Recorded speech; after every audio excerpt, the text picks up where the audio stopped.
Hey, what's up, guys? Little man with a big opinion here. Today's video, I'm going to talk about the idea of being a gray man or trying to look as neutral as possible while you're out in public. And there are varying levels of this, but I went to Academy 2 days ago with my aunt because I needed to pick up a new silicone ring because my last one is in a lake somewhere. Because they don't tell you when you fall down skiing and you're going very, very fast, you can lose stuff. And of course, when I go to Academy, I gotta go look at the hunting and ammo section and stuff. I already talked about the 2 boxes of green tip that I purchased. I was having a conversation with a lady there. Well, I inserted myself into the conversation because her husband already had his concealed carry and she was looking for a good handgun for concealed carry. And I interjected when I heard her mention that she really wants something small to fit in her hands.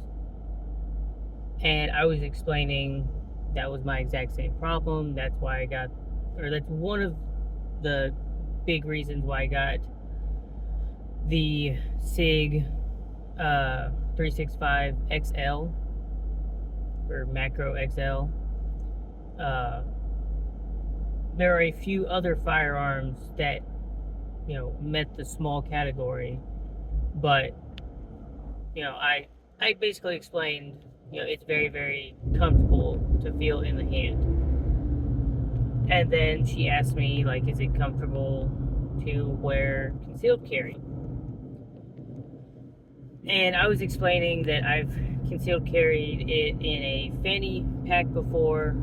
I've open carried it before. I messed around doing like a hip carry, and I didn't like it. That I more prefer the appendix carry. And she asked the question, are you carrying now? And I said, you'll never know until it's necessary. And her husband was like, let's go for if he can legally carry it somewhere, he's probably carrying it. And, made the comments that it doesn't look like you're carrying. The holster that I use is from We the People. I really like their holsters. I like that you have all of the different designs that you can get. I'm kind of upset that I didn't get, like when I got it, they were running a special buy one holster, get the second holster, like 50% off. And now they're doing, buy a holster and you get the car mount, so now I have to go back and get a car mount. But I've had no problems with it. And, it has done its purpose. Even though in the state of Texas, you can open carry, that's one of those things that if you were ever in a situation where a bad person wants to do bad things, they're pretty well aware that a large percentage of the population of Texas carries firearms. So, it's just like in the movies when someone goes in to rob a bank and the very first person that they shoot or, start yelling and cussing at to, get on the ground and show me your hands is the cop or the security guard in there. Because they know that they're the immediate threat.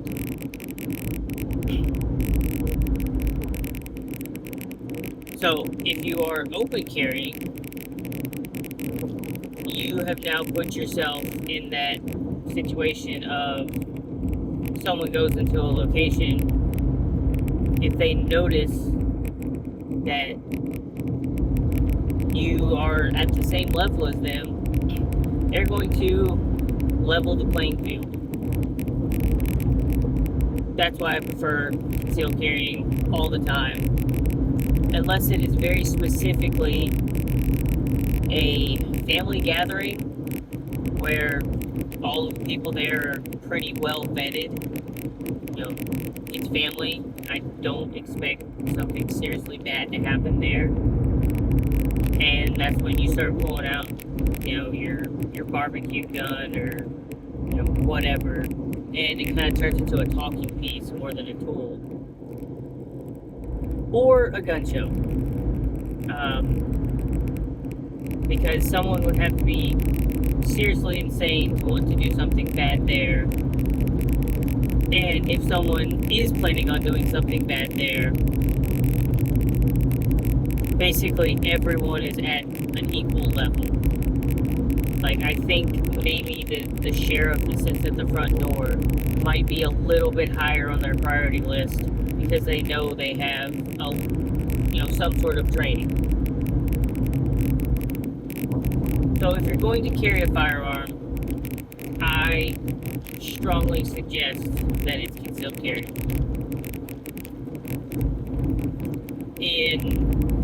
I think we're up to like 28 or 30 states that have some level of constitutional carry or, take this class and you can carry.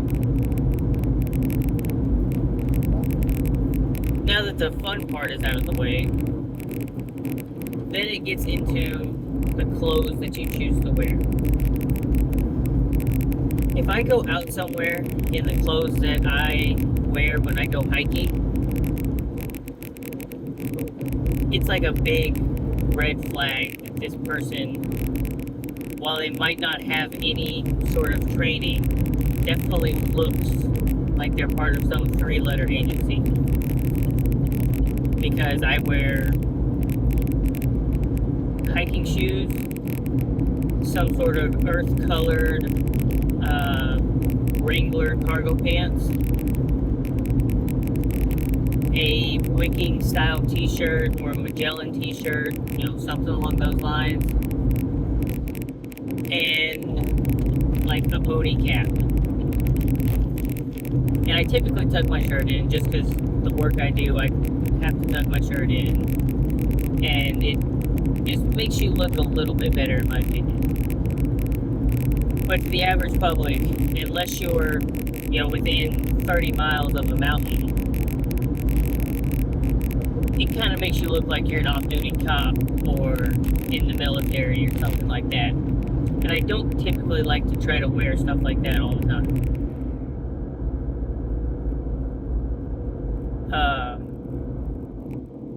It also almost seems like if anyone is wearing a tan or brown pair of pants, whether they're jeans or khaki or something, and a flannel, like for the longest time everyone was like, put on a flannel and you're blending in. And now it seems like flannel is like the biggest red flag other than wearing multicam out everywhere you go. I would also say the same thing about Hawaiian shirts, but it's like a 50-50 double-sided sword. It's either like operator kind of people because they're wearing jeans or khaki shorts and a Hawaiian shirt, or it's the goofy dad that likes the color variation and stuff. So I feel like that kind of sticks out as well. It's kind of the same thing with having a black coyote brown multicam, any type of fanny pack, backpack, if it looks military, you might be standing out a bit. The backpack that I typically carry right now is just a gray Ozark Trails from Walmart. It's got decent padding, and it's like a 22-liter pack. Sticking with, those monotone colors. The hat I'm wearing definitely makes it stick out like a sore thumb that there's some level of, this guy might do something to protect himself or those around him. But I like the hat because my brother gave it to me. It says "Come and Cut It." One of his, I don't remember if he said it was his company commander, his battalion commander had them made for their unit. But having anything that can seem like a political statement can also make you stand out. So if you're wearing, a campaign hat, or if you're wearing something patriotic looking, or if you have some sort of political message on the clothing that you're wearing, it can kind of make you stick out in a crowd, depending on where you go.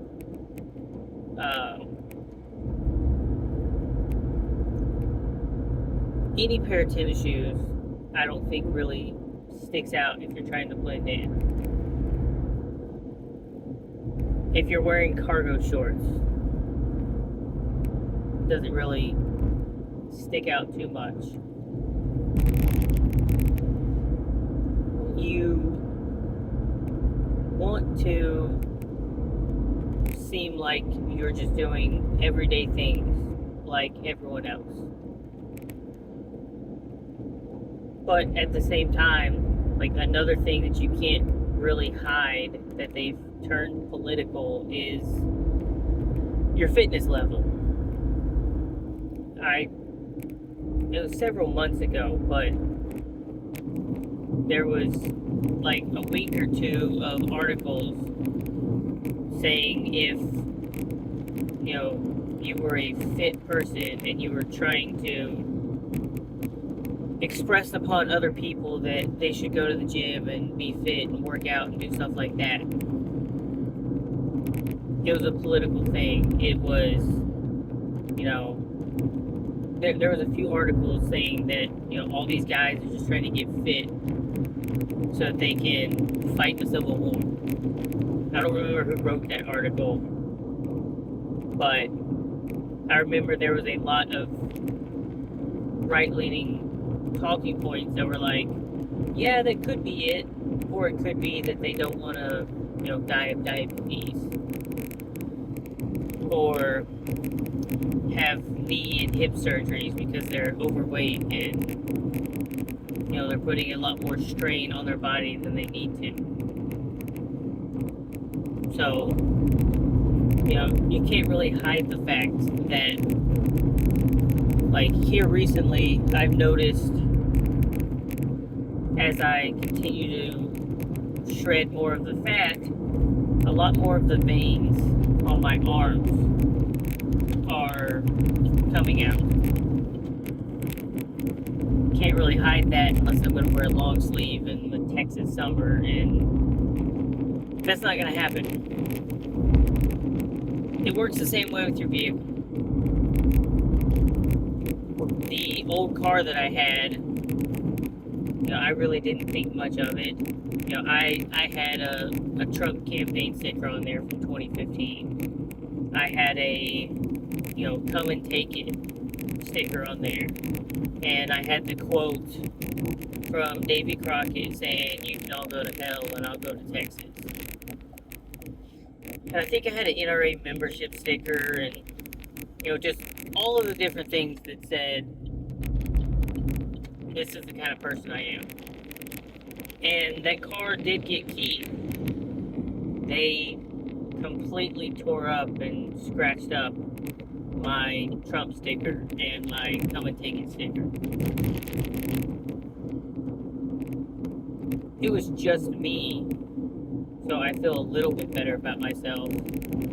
But what if I had been in the vehicle at the time, or getting ready to park it, and families in the vehicle, and it turns into a altercation. It's a lot better to have no stickers on your vehicle that show anything political or religious or anything like that. And it also goes the same way with, like, I saw a vehicle that said, this vehicle has a child with autism. Completely understand why you'd want to put a sticker like that on your vehicle. Because if something bad's happening, it's letting those know that are trying to be helpful. It gives them a little bit of a warning. The big irk is putting the family stickers on your vehicle. Letting the world know that there might only be one parent, or that there are 3 small children. So I don't totally have to worry about incapacitating a parent. I just have to get a hostage, and then the parent is going to yield 99% of the time, because that's what parents do.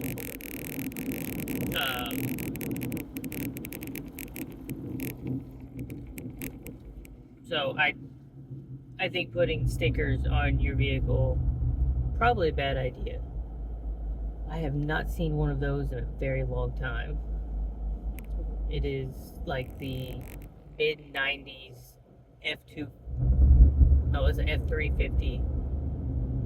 And it's the 3-door, or a 6-door, 3 doors on each side. Very nice truck. But anyway,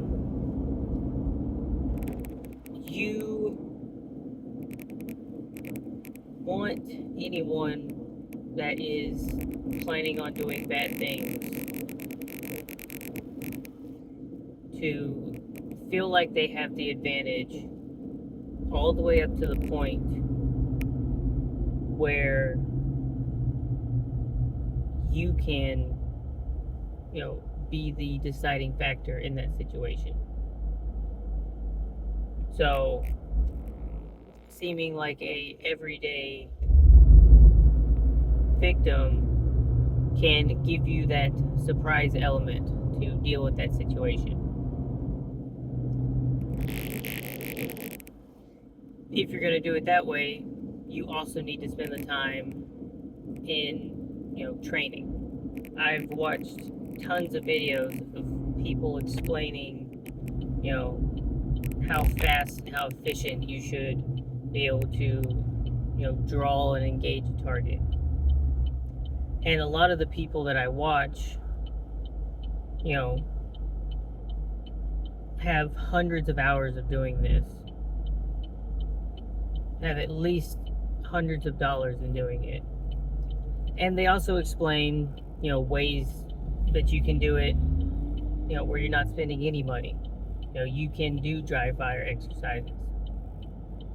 You can simply do I'm going to unholster and, get my sights on target.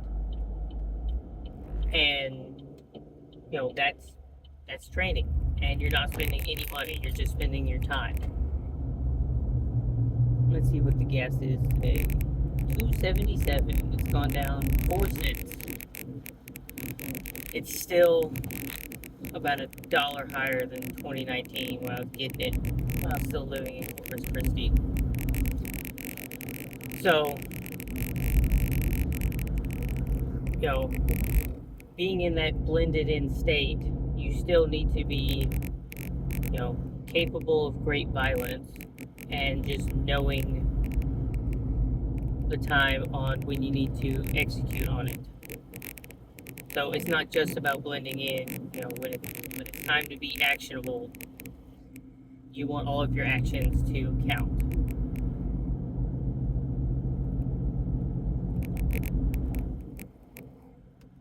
the other part of that is it's not just, concealing your firearm, because a lot of what is, also expected of you is you're not just going to be, the person out there saving the day with your firearm. You're more likely going to save the day with the other things that you carry on you. I keep a tourniquet in the door of the car, and typically I just carry the other one in my back pocket. And if I'm, concealed carrying, the shirt's untucked and it's covered up, they do make, gadgets that can hold your tourniquet. You can attach it to your belt and kind of, slim it down. You most likely want it hidden as well. I would make the great guess that the people that see you carrying a tourniquet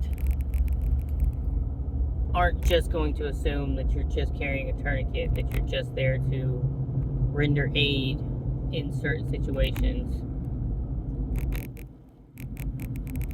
If they're thinking correctly, they're thinking in their head, that person has the ability to cover up holes and create holes. So they might never know that you're carrying a firearm, but they see something else that you have that gives them that strong impression that you probably are packing as well.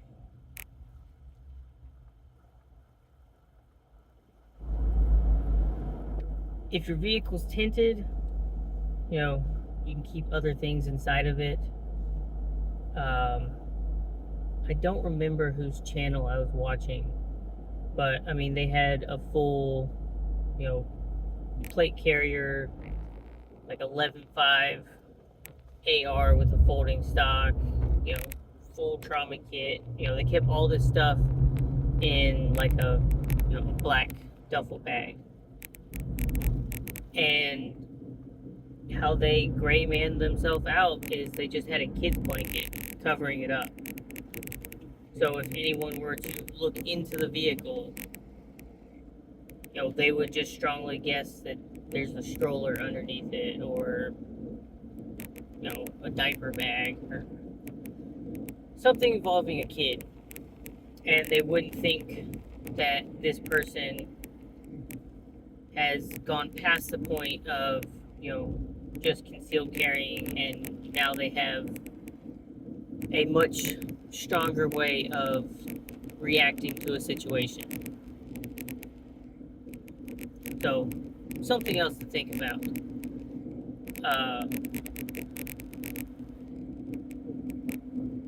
So, long story short, there are plenty of videos out there talking about being the gray man.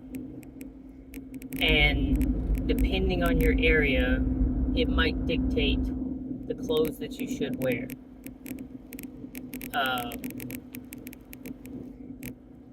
And, the biggest thing is, I would say, if you're wearing any sort of boot other than maybe a cowboy boot and cargo pants, you're probably sticking out a little bit. But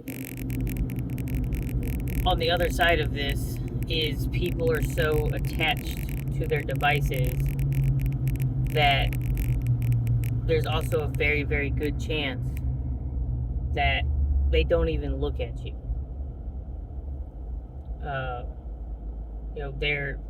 They don't have any sort of situational awareness. For the longest time, I thought wearing a small shirt instead of a medium, and that just slight amount of, printing from my firearm just told the whole world hey, this person is carrying. And in reality, if people are going to look at you, they'll look at your face, they'll glance down at your shoes, and then they've already moved on to the next thing. If they do happen to look at your waistband, their mind's already saying they've got a bulky belt, it's body fat, their shirt's a little long for them, and so it's just making a bunch of creases. And they've completely moved on from the idea of that person having a firearm on them. So figure out what works best for you. If you enjoyed the video, leave a like. If you enjoy what we're doing with the channel, hit the subscribe button. And if you got a friend or family that would benefit from these videos, share the channel with them. And with that, catch you in the next one.